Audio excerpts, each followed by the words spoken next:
Okay. Hello, everyone. I'm John McArthur, and we're here today to talk about the Millennium Development Goals and the broader integrated challenges of approaches to poverty and extreme poverty. And today we're going to talk about the Millennium Development Goals really as a frame that the world has set for itself for tackling the challenges of extreme poverty and for really thinking through not just what those challenges are, but how they can be addressed and how the international community can organize itself to tackle the practical challenges. So today we're going to be going through a few sets of topics. One is, what are the Millennium Development Goals? Why are they important? Another is, what is the status of the goals? A third is, why are there shortfalls where there are shortfalls? A fourth is, what are the practical steps that can be taken? A fifth is, what will it cost?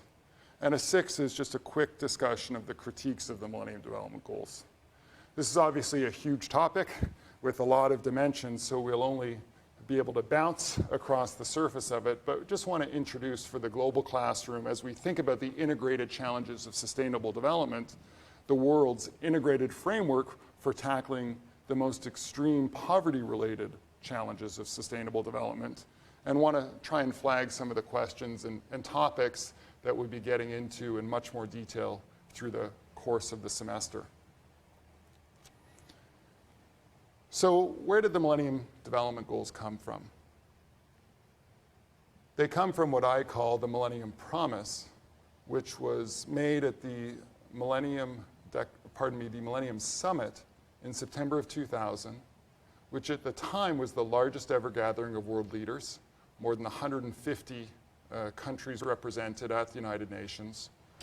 And on the dawn of a new millennium, world leaders got together to say, after a time that had been pretty tumultuous internationally and had raised a lot of questions of who are the haves and have-nots and why are there so many disparities between the haves and have-nots. At this dawn of a new millennium, there was a very ambitious agenda set for human rights, for development, for security, and even for UN reform. And in the area of development, they made what I again call the Millennium Promise, which was they said, we will spare no effort to free our fellow men, women, and children from the abject and dehumanizing conditions of extreme poverty, to which more than 1 billion of them are currently subjected. Very lofty ambition to spare no effort. But very importantly, those world leaders, and you see Kofi Annan speaking at the Millennium Summit there on the left, and Kofi Annan was, of course, very much the shepherd of this process and the progenitor of an incredibly ambitious and galvanizing global movement that really rallied around these goals. And then you see on the right all the world leaders who signed on to the Millennium Promise.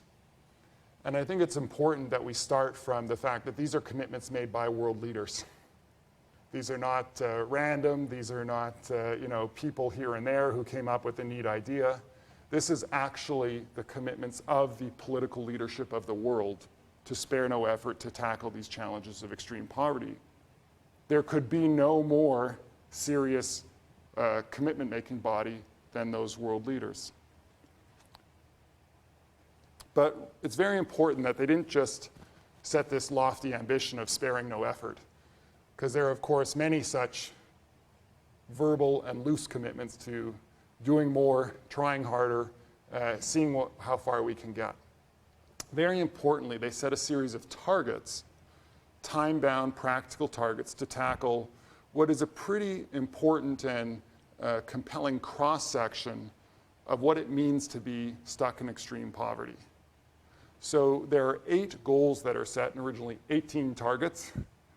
And those targets each say, basically for 2015, how far should we get as a global community in tackling the challenges across access to education, access to basic health as measured by child mortality and maternal mortality, access to basic infrastructure like safe drinking water, access to education in equal measure for boys and girls, general stewardship of the environment, tackling hunger, and tackling income poverty. And it's really important that this cross-section was set because poverty is about so much more than income poverty. It's not just about whether you have $1 in your bank account or a shilling in your bank account or an extra unit of currency. It's much more about what you have access to in services, the strain that your person and your family is under, and if you are likely to die if you get bitten by a mosquito, or you have a huge risk of dying because you're bitten by a mosquito, that unto itself is an indicator of poverty, which might be affected by how much money you have, but the fact that you might be subject to a life and death moment due to a mosquito bite is unto itself a challenge of extreme poverty. So these goals were set, and crucially very targeted, and in general they were set with an ambition not to eliminate the problem in sparing no effort, but to at least cut the problem by half by 2015, and compared to a baseline of 1990. So in 25 years, from 1990 to 2015, let's at least cut the share of the world living in under $1 a day or in extreme hunger and so forth by half. There were a few that weren't actual 50% targets, but child mortality, the ambition was to cut it by 2/3, maternal mortality by 3/4. But in general, the targets were brought together under a framework from various different communities around the world in public health and education and so forth, in infrastructure, to say, let's bring these goals together as an integrated set of goals, and let's tackle them together by 2015. So why are the goals important? Well, we've already talked about the fact that they are the world's shared development agenda. Many would say that this was just another political statement that we've heard come and go time and again. Why would we take this seriously? It might even be the case that all those world leaders, when they made the commitment, weren't taking it seriously, or they thought no one would take them seriously. But the reality is that they have become, due to their resonance, due to their practicality, due to their integrated nature, the basic reference point for how the world measures its progress and even orients its efforts to tackle the challenge of extreme poverty. In my view, the fact that they're quantified and time-bound and have a very explicit partnership agenda between the developed and developing countries, rather than a finger-pointing agenda, is a central element, if not the central set of elements that define why they're so powerful today and why they resonate, and why even in 2010, with 5 years to go, we see so much effort coming together around making sure the last 5 years are as successful as possible. I've included a quote here from Bill Gates, who is not generally known as a soft thinker on any topic, because he gave a speech at the United Nations, a special event in September of 2008, where he talked about why he thought the goals were so important. And as it says here, he says, they're the best idea for focusing the world on fighting global poverty that I've ever seen. With all these mountains of measures and studies and reports in the world, these Millennium Development Goals have broken through and grabbed broad attention. So he actually calls them the best idea for fighting global poverty that he's ever seen, because they force a report card, they force an objective measure of how we're doing, and again, they force an integrated assessment of how we're doing, rather than what one might call a cherry-picking assessment of how we're doing in a selected set of areas. So how are we doing 10 years after these goals were set? I'm going to run through just a few slides here, and you'll be able to look through them in more detail. But the general picture of the slides is similar across the board. This is a graph of the population living in extreme poverty, which is now measured, thanks to work of Xiaohua Chen and Martin Ravalian at the World Bank, as living on less than $1.25 per day. In shorthand, you could call it living on less than $1 a day. This is basically speaking the imputed value of what would be $1 if you were to monetize the things that people are producing and consuming in the poorest environments. So it's not even a real $1 a day, it's a value of $1 a day. And what you see here is that there's dramatic shifts in different parts of the world. The light blue lines show the 1990 baseline, and the dark blue lines show how the world was doing in 2005. The yellow band cutting across both lines shows what the target is. If you start at the bottom, actually, where it's light and dark in orange, you see that as a world, the developing world is actually almost achieving the goals already as a developing world. So the general population or percentage of the developing world that's living on at less than $1 a day was 46% in 1990, almost half the developing world, and today it's down to 27%, roughly a quarter of the developing world. That's very important to underscore because there has been extraordinary progress in tackling poverty around the world in the past generation. If you look at a breakdown region by region, you see that every part of the world, roughly speaking, with the exception of Western Asia, has had, and the former Commonwealth of Independent States in Asia, former Soviet economies, has had a decrease in extreme poverty, 1990 compared to 2005. What you see, of course, is that the levels at the starting point were quite different in different places. And you see that East Asia had a much higher level than almost everywhere except Africa in 1990. And you see that the rates of progress have differed tremendously across regions. And in general, the greatest concentration of extreme poverty still remains in Africa, while in general, East Asia and South Asia have had the most dramatic breakthroughs in extreme poverty. And that's why the world as a whole, aggregate numbers look so good. It's because ultimately Asia has been doing so well in economic development. If you look at a map, it tells you a slightly different picture. This is a global map of the same data, where a red shading shows that it's more than 50% of the population living in extreme poverty. Orange says it's 25 to 50%, and yellow means 10 to 25%. And you see there's some gray areas there where we don't have data, but in general, it gives a pretty clear picture of the geographic concentration of extreme poverty. And in most of sub-Saharan Africa, more than half of the population in each country is estimated to have, or to be living on less than $1.25 a day. And in India, which is a big country, of course, well over 1 billion people, it's down to between 25 to 50% in this coding, living on less than $1 a day.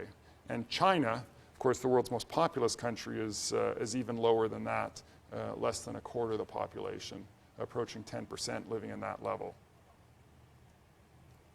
If you look at a weighting, and some of you might have seen this map before, of poverty based on where people live, this is what's often called a fat map, where if you scope out the intensity of poverty based on where people live, you see that it's overwhelmingly in Asia. The greatest number of extremely poor people still live in Asia. And you see that in sub-Saharan Africa, there's still extreme poverty, but there are less people living there. So it's just a different way to represent the data. And again, as we get into this conversation, it'll always be important to think about how we represent data, both in thinking about poverty and, of course, in thinking about the integrated challenges of sustainable development across the board. So if you actually look at progress over time and look at the numbers of people living in extreme poverty, you actually see this story, not of the share, which has come down dramatically, but of the literal numbers of people. That's an important other angle to look at it through, because there are so many more people living in the world today than there were a generation ago.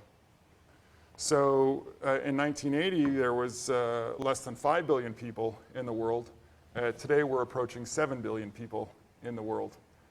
Very different weighting, and of course, the population growth is overwhelmingly in the poorest parts of the world. The developing world has the fast-growing population. The advanced economies have very slow growing, and in some places negative growth in their population. And if you look at this graph, I found it very interesting because you see the changing locus of extreme poverty over time. So in 1980, it's very clear here, if you look at the bottom dark gray bit and the kind of middle light gray bit, that's South Asia on the bottom and East Asian Pacific in the middle. The overwhelming amount of extreme poverty in 1981 was in Asia. And so if we were to have this conversation 30 years ago, there's no question we would have been focused on what's happening in Asia from a quantitative basis, because that was the overwhelming proportion of the world in that situation. Roughly only 1 in 10, so-called only 1 in 10 people in extreme poverty in the world at that time were living in sub-Saharan Africa. It's now down, and there's a line here marking 1990, which is the MDG reference date, but it's decreased, especially because China in East Asia has such dramatic progress. South Asia has had significant progress, but it's still had pretty fast-growing population.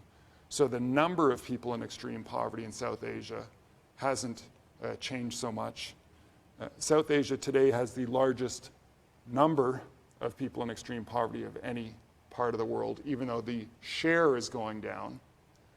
But sub-Saharan Africa is in many ways becoming the place where there has been a growing number of people in extreme poverty, even though the share of people in extreme poverty has been fairly consistent at roughly half, 40 to 50%, and depends on exactly which numbers you want to believe.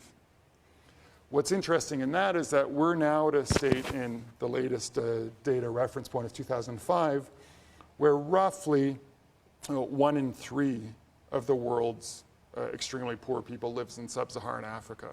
So it's gone from 1 in 10 to 1 in 3. On the current trajectories, probably in about 5 to 10 years, it'll be 1 in 2. So extreme poverty is becoming more and more of an issue in the 21st century about the challenges of Africa, whereas in the last part of the last century, on a quantitative basis, doesn't minimize the challenges that were in Africa at the time. It was much more as a proportionate issue about what was happening in Asia. And so we have to understand that for a couple reasons. One is what happened in Asia, what was different, what happened there that didn't happen in Africa. That's a topic we'll get into a lot over the coming weeks. But also, how do we make sure that we translate the lessons in an appropriate way? So if there's something that happened in Asia, how is that relevant if you wanted to replicate it in Africa? Or if Africans wanted to replicate it more appropriately based on what happened in Asia? What are the lessons? How would they be translated? How would they be adjusted? How would they not be appropriate, perhaps? And if someone talks about something that happened in 1985 in Asia, is that even necessarily relevant to something happening in sub-Saharan Africa in 2010 or 2015? That's the type of question we need to be asking ourselves. Very often the answer is yes, highly relevant. Very often it might be no, actually, it's different. And so we need to understand that poverty isn't the same thing everywhere. One of the great underlying issues of extreme poverty is, of course, economic growth. So as much as the Millennium Development Goals force us to think about issues of health, of education, of infrastructure, and so forth, we can't forget about the crucial issue of economic growth, because that is ultimately how countries grow out of poverty, is through economic development and growth. And this graph shows 2 bars for each region. The first bar is 1990 to 2000. The second bar is 2000 to 2008. So it's comparing, as best as we can so far, 2 decades. For 2008, of course, it's just the onset of the global economic crisis, so some of the numbers would be adjusted afterwards. But actually, most of the biggest changes in economic growth were in the richest countries, 2008, 2009, 2010. Although there was major consequence and major negative consequence, probably an extra 50 million and more people in the world pushed below the dollar-a-day poverty line because of the global economic crisis. The growth rates haven't been as dramatically affected in developing countries, especially the poorer ones. But that said, it's very interesting if you look at this graph. It shows you, again, another metric of how progress is happening in different parts of the world. In East Asia, and again, really driven by China, but not exclusively, this is gangbusters type progress, 7% growth and more. If an economy is growing at 7% per year, that means its national income per capita is doubling roughly every 10 years. It's very fast growth, the fastest sustained growth in history. Latin America and the Caribbean, you see its ongoing positive average growth, although much slower. less than 2%, which if you're growing at 2%, it means it takes 35 years to double your national income. And then you see Middle East and North Africa, actually an uptick in growth, but still slightly or much lower than East Asia. You see South Asia was doing quite well and has even accelerated its growth. And Sub-Saharan Africa is the one big change, actually going from negative to positive, where actually, if you had looked at this graph all the way back to 1980, there was almost no growth happening in Africa. And in most of Africa, it was actually called, the lost decade or decades of economic growth. In the decades since 2000, there's actually been a major uptick in economic growth in Africa, and not growing anywhere near what South Asia is so far, or East Asia, but it's actually really important to understand that since the Millennium Development Goals were set, there's been a major change in the direction of progress around Africa. So I won't get into the details of these slides because they're to be looked at on your own time, but we have in this PowerPoint some details on hunger, and you see here the general same story. Hunger is actually one of the issues where there's been less systematic progress around the world, but you see Sub-Saharan Africa is still the place with the greatest share of the population living in conditions of hunger, undernourished. South Asia is still extremely high without much fast progress, and East Asia has had tremendous progress. And on average, the world is making some progress, but not enough. Education has actually been an area of pretty significant overall progress, especially in primary enrollment. I'll let you look at that in more detail. Gender equality, again, significant enrollment advances, although still not all the way there. Child mortality is what I consider the ultimate bottom line metric of extreme poverty. Do you live or die? Does your child live or die? There's no more personal, poignant, powerful, meaningful representation of the value of a life and whether we care about poverty than whether we care about whether children live or die, in my view. And so just to understand these numbers, this is the number of children who don't make it to their 5th birthday out of every 1,000 live births.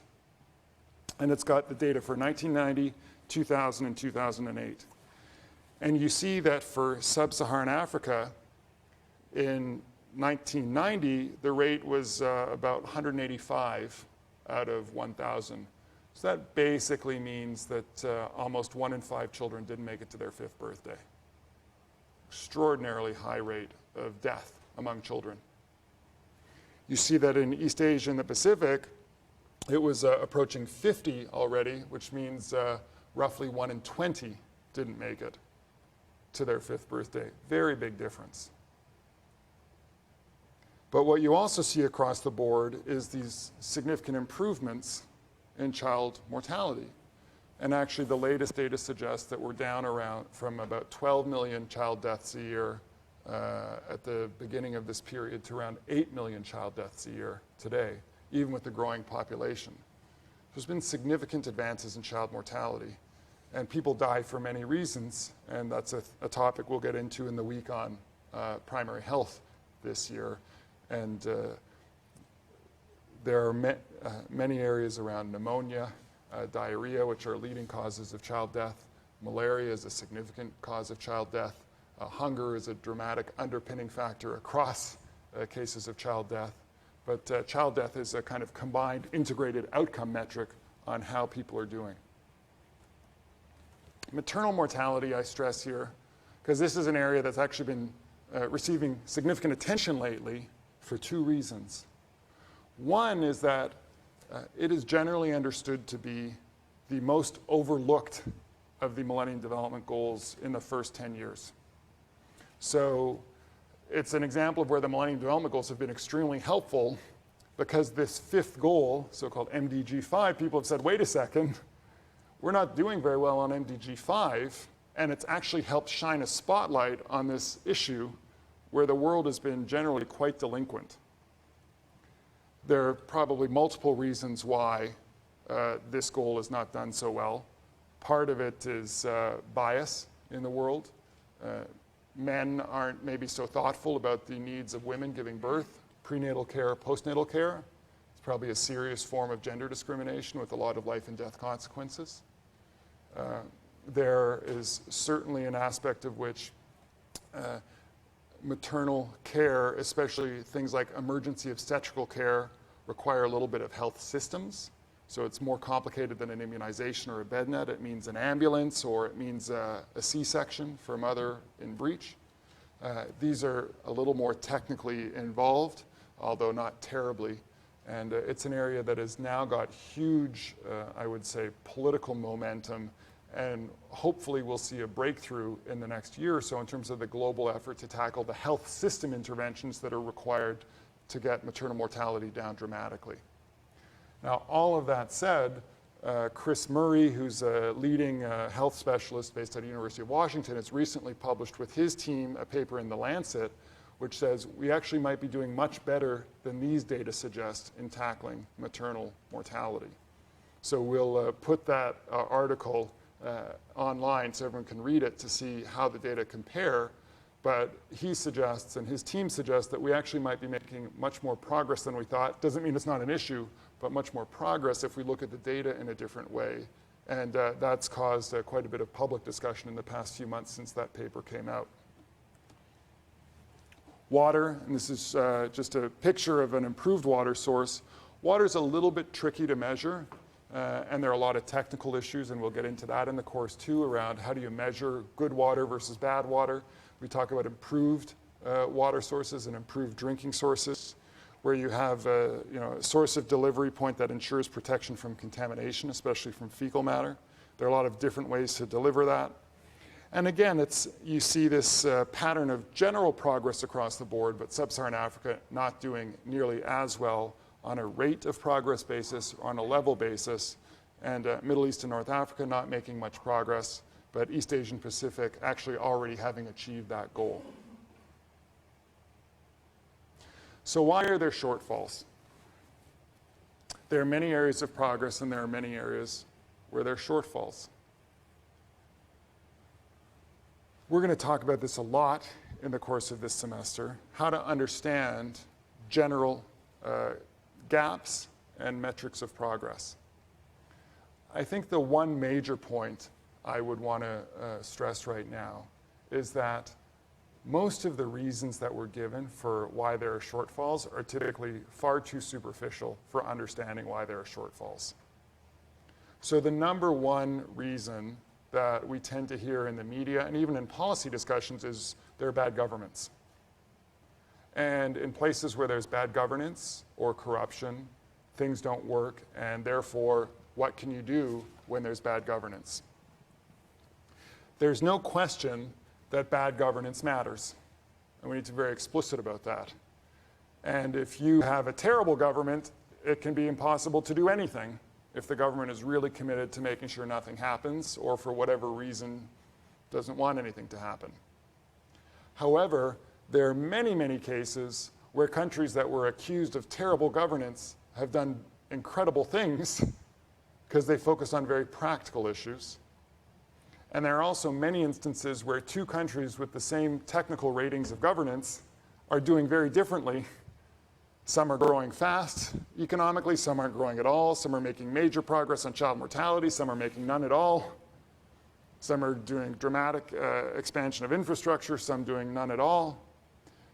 And as much as we have to really be honest and direct about the realities of governance, we have to unpack that significantly to understand what it means. And the way I like to think about it is governance for what?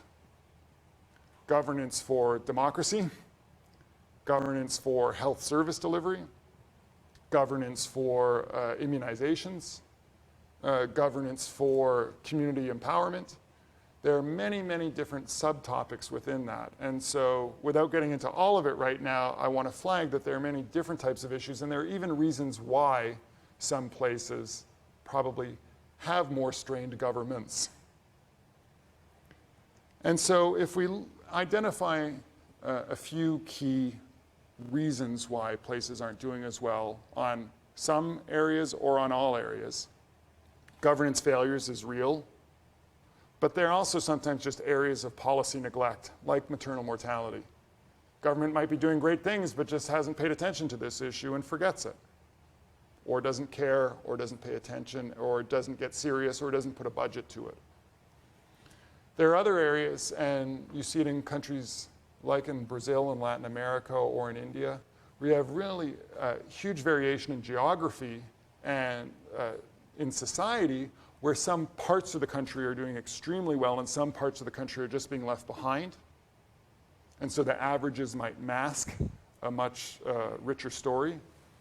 You have some places where it's certain ethnic groups that are being left out, or certain classes that might be left out, who also happen to be ethnic groups, or there are many different reasons why people can be included and excluded. It might be because of where they live, or it might be because of who they are. And those forms of exclusion or discrimination can tell a layered and segmented story within overall trends. And then you can also have poverty traps. And this is a point that we've really emphasized in our own work in the past several years, is how some countries just get stuck in extreme poverty. And there are many types of reasons why that can happen. And there is some academic debate on the conditions under which that can happen. But the general point is that some places are just so poor, and the challenges that they're facing are just so great that they're not able, because of their poverty, to make the basic investments required to overcome those challenges. So just to give a few illustrative examples. This is a graph of the probability of conflict and civil conflict, which you can consider one type of governance failure. The government breaks down into war. It's a serious form, where the society breaks down into war. And this is the risk of conflict within 5 years at different levels of income per capita. So this is done by leading political scientists, Fearon and Layton. And it's published several years ago. It shows that there's, in their estimates, hyperbola there basically of an asymptotic relationship between the risk of conflict at extreme poverty and level of income per capita. And you see that the level of risk at $1,000 per capita is dramatically lower than it is at $500 per capita or even $300 per capita. Since this was published, there's much more evidence that's come out on, for example, the risk of conflict in low-income countries when the temperature is higher or when the rains fail. And basically, in Africa in particular, there's a lot of strong evidence in the leading journals that shows that when the rains fail or the temperature is really high, there's a bit of debate over which one matters more, the crops fail and there's a negative economic shock, and then basically hungry people with less income and less food are more likely to fight. And so you have a chain of causality from nature to hunger and starvation to conflict. And wealthier societies have a much lower risk of those activities having that consequence. So it's one example of where poverty can lead to what's often called a poverty conflict trap, as one form of trap. I mentioned drought. This is a map that was made by our colleagues at CSUN at Columbia University on the human risk of mortality based on drought. And what this graph shows is if it's in red, it's in the top few deciles of risk. If it's in yellow, it's the middle deciles, and blue is the lowest deciles. And what that means is the places where people are most likely to die due to drought are in red. The places where they're next most likely to die due to drought are in yellow, and then blue. And you see that Africa actually has a huge risk of mortality just due to drought. It's nothing to do with anything else necessarily beyond drought. This is another map of the ecological factors conducive to malaria. Malaria is a great example of a topic that we'll be discussing more in this course. Often people say, well, we had malaria in the United States and we got rid of it. Why can't they get rid of malaria there? Or there was malaria in the Panama Canal and they finally solved that problem. Why can't malaria be solved there? The reality is that malaria, as one disease, actually has many forms. There's falciparum malaria, for example, which is the type of parasite that kills you. There's vivax malaria, which is the type that makes you sick. There are different types of mosquitoes that cover or carry different types of malaria parasite. And those mosquitoes, some of them in India, for example, prefer to bite cattle. Some of them in Africa, for example, prefer to bite humans. And even the temperature that determines the reproductive rate of the parasite in the belly of the mosquito is a determining variable on whether you have year-round transmission or seasonal transmission of malaria. Because ultimately, if the mosquito dies before the parasite reproduces, then you can break the transmission. If the parasite reproduces and goes back through the mother mosquito's saliva into the bloodstream before the mosquito dies, you complete the cycle of transmission. That's an ecologically determined factor. And this map shows the ecological determinants of malaria transmission, and you see just how concentrated this is in certain parts of the world where darker basically means much more conducive to transmission. And this has nothing to do ultimately with human institutions. This is ecology, and it's a classic reason why we need to understand ecology and disease control if we want to understand child mortality and human outcomes in these places. So what are practical steps that can be taken? We have a storyline here of tremendous progress in some places, some progress, but often not so much progress in other places, some issues, like maternal mortality, that aren't getting much progress across most places. How do we understand how to translate that into practicality? And that's really a core point of this course, if not the core point of this course, is how do we solve these problems? And when I mean we as the global community, I mean we as students, we as practitioners, we as policymakers, we as academics. And we have to distill, I think, a diagnosis of why something is happening and say, what would it take to tackle that practical challenge? And then what would it take to organize ourselves to tackle that practical challenge? And so these are a few examples to illustrate. So low food yield, for example, in Africa. Africa is the only part of the world that has not yet had what's called a green revolution in shorthand. Generally speaking, a green revolution means jumping from 1 ton per hectare of food production to 2 to 3 tons per hectare of food production. Much of Southeast Asia went through this in the middle of the 20th century. Korea and Taiwan went through it in the 1920s and 30s. Japan went through it in the course of the Meiji Restoration. China went through it really in the 1960s. Indonesia in the late 60s and 70s. India and Pakistan in the late 60s and 70s. And then on into the 80s. Africa has never gone through this. And ultimately, there are a lot of very practical reasons why Africa has not had a boost in food production. And that's a huge issue, not just for hunger, but for actually economic growth in a place where most of the people are still farmers. And what they do for a living is grow food to eat among their family. This is a picture taken in Western Kenya of, on the left, you have modern variety maize, corn, properly fertilized, and on the right, you have an old variety of maize, unfertilized. It's taken from the same farm. And it just shows you how practical the difference is on the same farm of good versus bad outcomes. And that's basically what economic growth looks like to a farmer in Western Kenya, is growing bigger and better maize. Very practical issue, and we're going to talk a lot about that issue and others on what it actually takes to enable that to happen.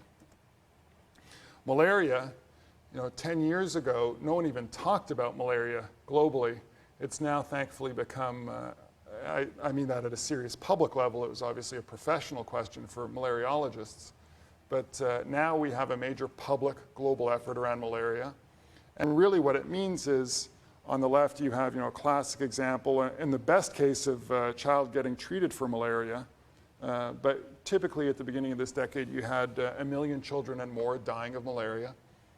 Most of them in Africa, most of them under 5 years old. And it's a disease from which literally no one needs to die.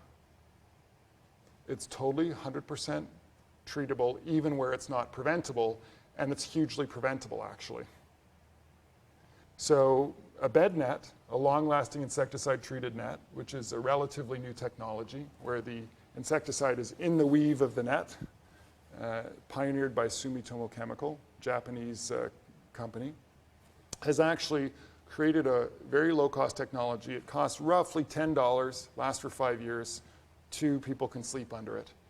And it results in huge declines in transmission of malaria, often 30 to 50% in transmission.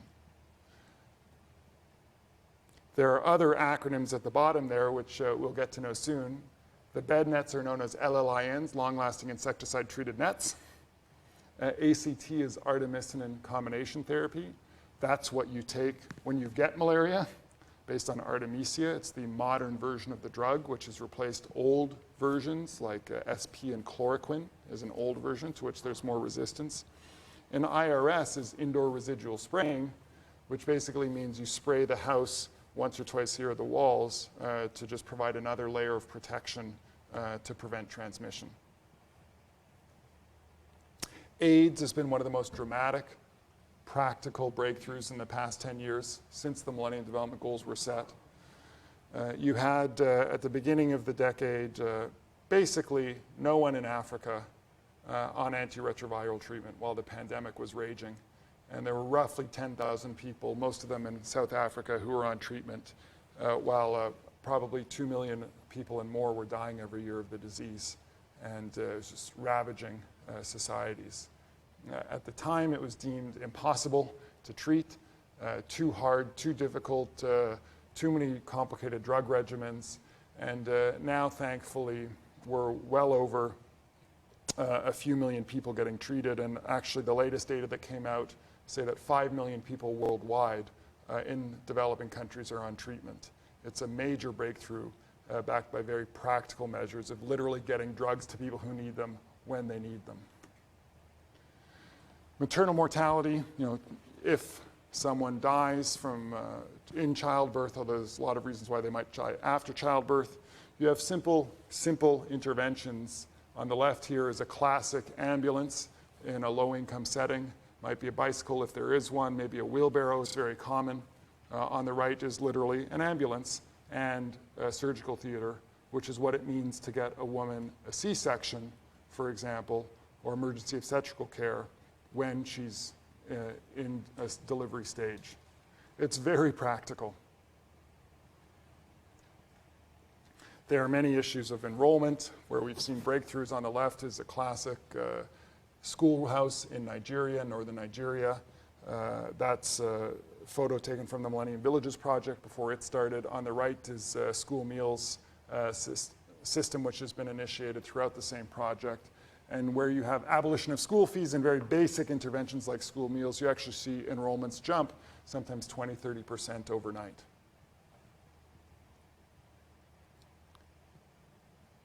So if we take stock of these points, we realize there are breakthroughs that have happened in some ways right beneath our eyes, in other ways actually because there's a large global community participating to problem solving, or participating in and contributing to problem solving. So I think it's worth just taking a moment to think about what have been some of those breakthroughs on a system basis, and what do we learn from them? And this is a key set of ideas, I think, for our entire course and our entire set of thought processes around integrated approaches to development practice. Measles control is a great, great global success story of the past decade. Basically, in 2000, targets were set internationally to cut measles deaths by 90% by 2010. In Sub-Saharan Africa, that goal was met actually by 2007. And more than 1,000 lives a day have been saved in Sub-Saharan Africa due to a major measles campaign, basically immunizations. Huge breakthrough, huge human benefit, and very much a quiet success that's happened under our eyes globally. And not just in Africa, but around the rest of the world. And here you see in this graph on the blue side where the world was in 2000, and on the red side where it is in 2008. This is a graph on antiretroviral treatment in Africa alone. You see that in 2002, this was basically no one on antiretroviral treatment. Almost impossible to believe today that that was the case, given how far we've all come. You see a major takeoff, and this only covers through to 2008.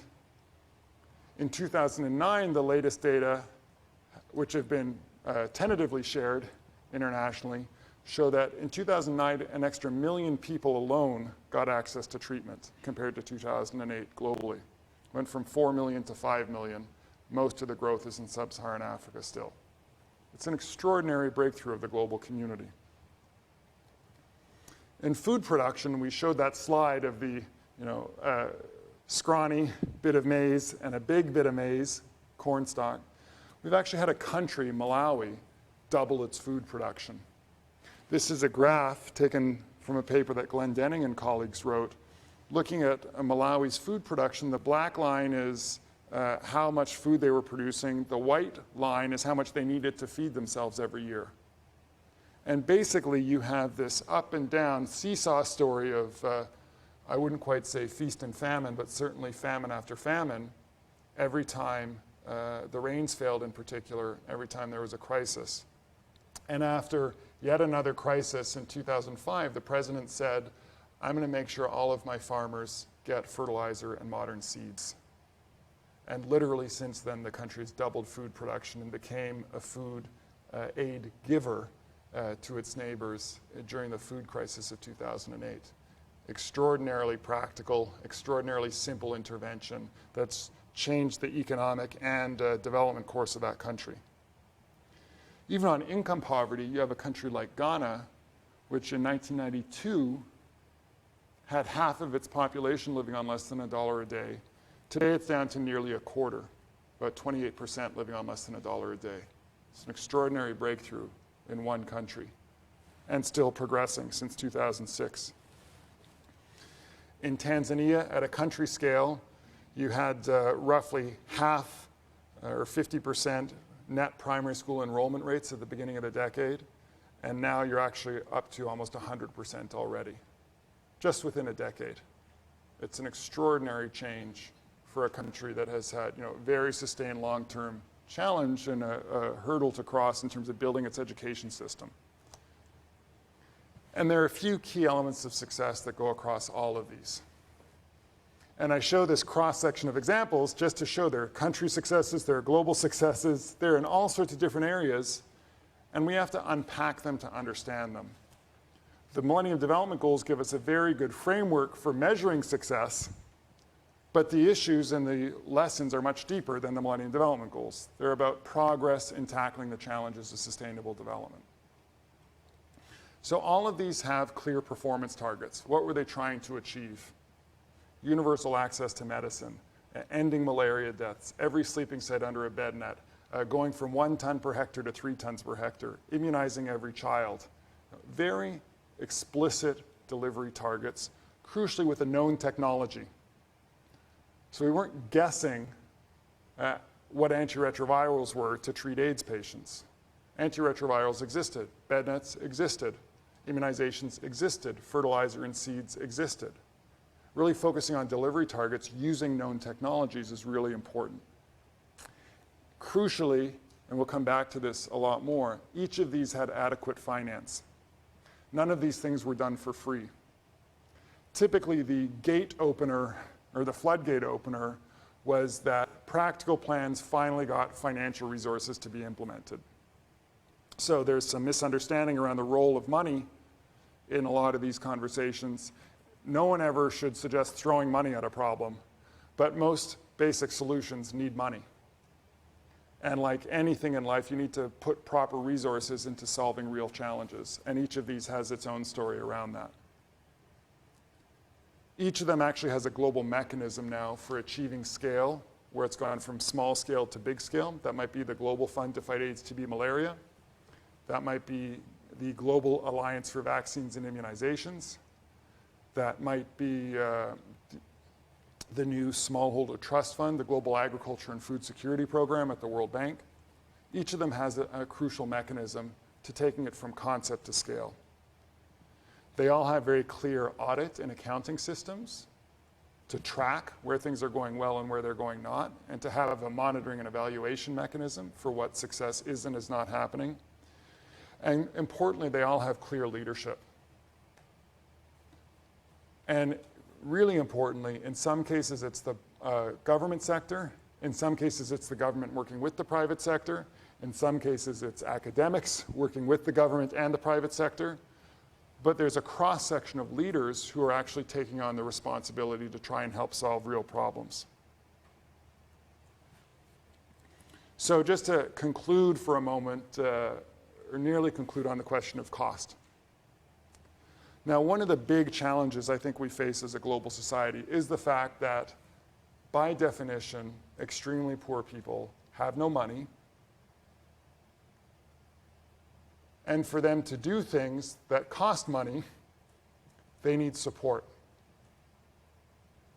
So there are some things for which people can make money, and you want to give them a loan or give them a chance to pay it back over time. There are many things that they'll never be able to pay back.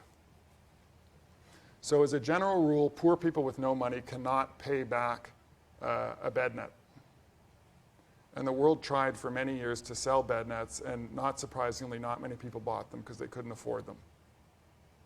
And they can't really pay back anytime soon the school fees that are outside of their reach.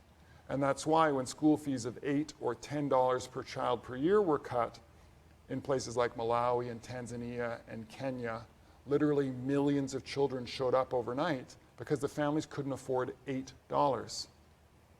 And putting your child through grade 4 doesn't make you a lot of money soon.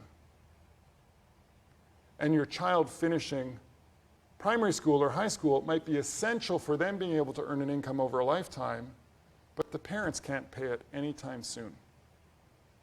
And that's the essence of public investment, is that we need to make big investments in the basic issues where people can't make a dollar, education, health, infrastructure, but where there's huge value to the investment over time.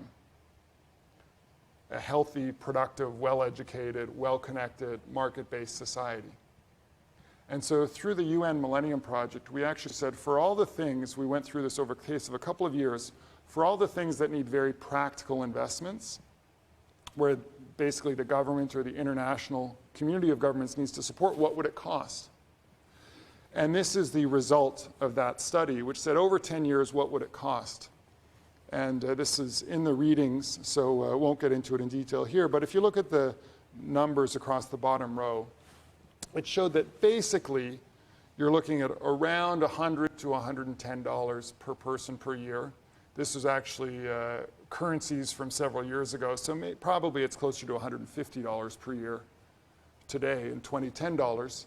That's for the blend of education, health, infrastructure, agriculture costs, and so forth, that the poorest people can't pay for on their own. It's a very small amount of money for a total set of services to achieve the Millennium Development Goals. It only happens to be a lot of money if you have none, or if your household income in cash might be $40 a year, which is not uncommon in the poorest parts of the world. Or if your national income per capita is $300 a year, this is totally unaffordable on a national, economy-wide basis. And that's where foreign aid comes in. And we're going to come back to that topic later in the semester. But just to give a teaser on the logic of starting with the needs, figuring out the financing, and figuring out how much can be paid for locally, and then how much needs to be supported externally if you want to achieve a basic set of goals. And so this is a quick graph of applying that logic to Ghana, where you have 3 types of financing. You have the households, you have the national government, and you have the foreign aid. And you might have many scenarios, or this is a projection from a few years ago, it might need to be updated today, where each will go at its own pace. And the idea, of course, is that over time, whether it's 5 years, 10 years, or a generation, depending on the situation, the foreign aid can be phased out so that the government expenditures and the household expenditures are paying for everything. But depending on how poor the starting point is, that might be a long time in some countries. That gives us a quick jump to global finance. This is where the world is in its official development assistance. That's the technical term for foreign aid globally as of 2009. And this is how much countries are giving as a share of national income. There are 5 countries that have already met the international target that's been agreed upon as 0.7% of national income. This is the club of rich countries. At the far right, Korea just joined the official OECD club of rich countries in 2009. It's basically the first country to make the leap from aid recipient country to aid giving country within the course of a little more than a generation, and a huge success story. So it looks a little bit worse than it is. It's actually kind of top of the list given how far they've come, but it's on the far right here as a share of income because they're just starting in a big way to give foreign support. But the red line, the dotted line, shows the estimate that we made in the UN Millennium Project of roughly how much it would cost to achieve the Millennium Development Goals. If you actually take that rough $110 per capita number and scale it around the world, it's actually totally affordable at about half of 1% of gross national product of the rich countries. So these Millennium Goals are actually affordable within what's been promised. The problem is that if you take an average of where the world is right now, it's actually closer to 0.3%. And between, depending on the year, 0.3 and 0.4% of national income on the global basis. So we actually have not put enough financing into the global system to achieve the Millennium Development Goals. It's still in the range of some things can't be done without more money, but it's all actually feasible within what's been promised. And that's a really important concept for underscoring the notion of how the goals can be achieved. Now, finally, I think it's important that we think about, I'll just mention these briefly and we get into it in our local discussion, what are some of the critiques of the Millennium Goals? Because there are people who think this isn't a great idea. There are people who think they don't like certain pieces of the ideas. And so this just flags what I would classify as a few types. There's one set that says this is, or has said, and it's changed over time, this is a top-down approach, it's one size fits all. And there's another which says this is just the UN bureaucrats coming up with goals, central planning for the world from the United Nations headquarters. There's another which says it overlooks key priorities. 8 goals is great, but what about everything that's not in there? What about human rights? What about governance? What about reproductive health? What about other issues that we're skipping? There's another which says this doesn't focus enough on inequalities domestically. So how can you look at averages when there's so much variation in so many countries, so many people are left out? And then there's another which is that, it's too expensive. We're in a global economic crisis. Don't ask for more money, please. We've just spent a couple $1 trillion on bailing out our own economies. How could we spend, a few tens of millions extra on the poorest countries? How does that work? So I'll just say very quickly, and I hope that this discussion is laid out. I, of course, don't agree with any of these in a deep way, because I think each of them actually doesn't quite capture the essence of what the goals are and what they are not. But I think it's an important thing to flag and to discuss. Why is that? Because I'll let you make up your own minds of what you think about that. The goals as common outcomes give a lot of space for each country to take its own path and to achieve its own success. And it's actually pretty impossible to do a top-down approach globally on anything these days. But what it does do is actually gives a shared set of reference points for what success looks like. I think that's very important for, as Bill Gates said, keeping a common scorecard of what we're trying to do. And actually, because different countries have such different starting points, the things that they need to do to make their proportionate gains are so different. And it's actually just not even technically right to try and think of this as one size fits all. In terms of the views of UN bureaucrats or central planning, well, maybe someone would say I was one of those. But I think that the goals, and it's why it's so important to stress that the initial set of goals were set by world leaders. The world leaders set these goals. The UN was just given the task to carry much of it forward. But in truth, my view is the world's goals are led by communities, countries, organizations, and enterprises that take them on. And so they're a very nice accountability structure for us to think through who's taking responsibility and who's not for solving very practical problems. And the reality is that there's a complex network of financing, power, and governance structures throughout the world, and there's no single institution that drives any of this. There's sets of institutions that work on each problem locally, at a community level, nationally at a government level, and internationally at a system level.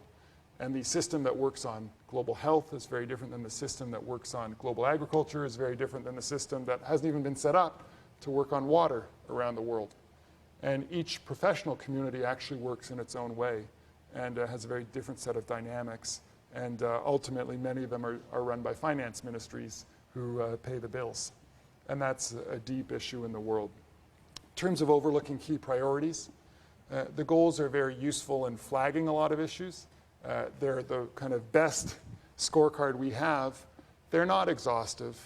They don't address issues like infrastructure. They don't address, at the outset, they didn't address reproductive health. Now they do. A target was added for that. And these need to be seen as, I would say, a reference point, but not a complete one, and in effect, the best one the world has set for itself. So where they have limitations, that shouldn't be seen as inherently a downside of the goals. It should be seen as, wow, even when we have something this coherent, there's more to be done, and we have to make sure we never lose sight of that. On the inequalities, I think that there are two general issues. One is that, by definition, the goals are focusing on global inequality and the most extreme forms of inequality. The other is that any national strategy should similarly be focusing on those who are most left out, because that's where the most dramatic gains are to be made in achieving the goals. And we have to be careful not to get stuck in any averages, and we have to be, I think, very committed to carrying the spirit of the goals to making sure that the ultimate ambition of this is for the have-nots. And then finally, on the too expensive. I think that this is one of the most dramatic misunderstandings of our time. And this is where we have a real responsibility in all walks of life to understand this and explain this to people around us. You know, we are talking about 0.5% of national income to tackle the problems of the poorest and most marginalized people on the planet. 1 billion people for less than 0.5% of the rich country's national income could receive basic services to achieve the Millennium Development Goals. It's an extraordinary thought that it's not even 1%, it's half of 1%. And we have an extraordinary capacity right now in the richest countries to spend 5 and 10% at a time of our national income on emergency measures that are of sometimes questionable value, sometimes really important value. But for some reason, we haven't yet figured out systematically how to make sure we put just the smallest share of resources to the deepest of global problems. And that's part of what this effort is all about, is saying, how do we solve those problems together? It's not just financial resources, it's intellectual resources, it's conceptual resources, it's institutional resources, and more than anything, it's kind of human ingenuity and adrenaline that will get us there. So with that said, let me thank you and look forward to a good discussion now.